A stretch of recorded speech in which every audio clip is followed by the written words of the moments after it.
You're listening to Eat, Play, Sex with Dr. Kat, the place to up-level that sexy life of yours, with expert talk on sex, love, and nutrition. I think a part of it, as you're describing this, we're coming into more critical thinking. We're coming into more curiosity, and we're becoming a lot more aware of our ability to evolve and change constructs that have been in place for a millennia.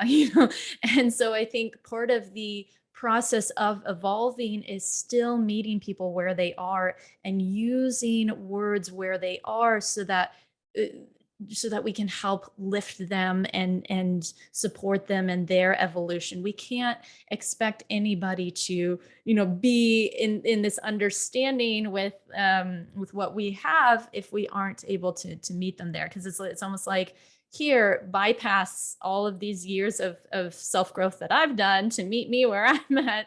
And that can bring up a lot of insecurities or shame or fear, like you said, fear and nervousness, because somebody that isn't resonant with somebody. And so where I think that's why I keep asking you, what are some of the, how do you define that? Help people to understand that.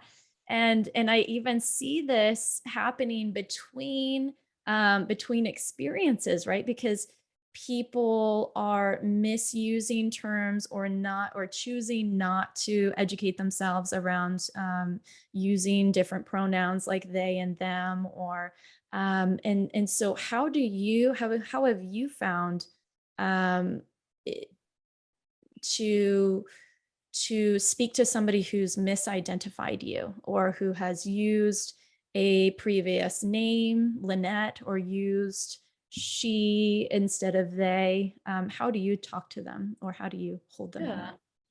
I mean, listen, I think, and I tread lightly when saying this, but if I were doing this, I wouldn't be doing this if I were easily offended, Mm-hmm. right? Like, I mean, to me, I'm like, I did identify as these things, and I'm trying to learn to not identify, but that's a process. So with my whole family and there's so much radical grace, because I'm just figuring it out. I'm in this body and I still am figuring it out. So I can only imagine from the outside when I've watched people mourning, honestly, like literally as if a death has happened, because I'm shape shifting so quickly, and I just continue to go deeper in that. Yeah, people that have known you, I mean, some of my deepest friendships, longest friendships have gone through rupture.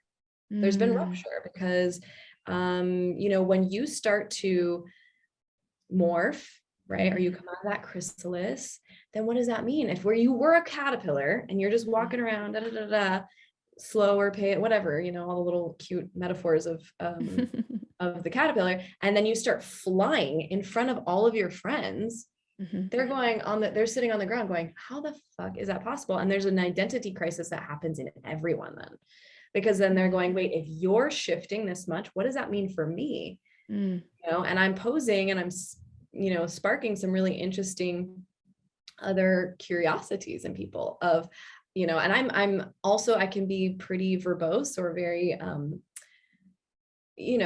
just very sure-footed in how I speak. And so sometimes people get triggered easily because I'm like, I don't believe in straight's not a thing. Sexuality is a spectrum. There is no, you keep thinking that you're straight, but you're cute. And I kind of just wink. I'm like, there is no straight. It's not a thing.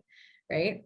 Honestly, I don't even really believe in gay anymore. I'm like, it's just a spectrum. And I'm watching a lot of my gay friends that have kind of come back into this awareness of like, we just are beings. We're these beastly beings that have primal instincts and want to explore. And like, I think that once you put yourself in that box, I've watched several friends that have now kind of been stepping back and going, oh, I actually do want to sleep with men again. And I've been identifying as a lesbian for 30 years. Yeah. And it's been cool. Lovers, thank you again for tuning in. If you enjoyed the show, hit subscribe and head over to eatplaysex.com to connect with me and grab my sexy guides. Because my goal here is to get you to eat, play, and sex better so you can improve your sex life which will improve every aspect of your life. Until next time, keep it sexy.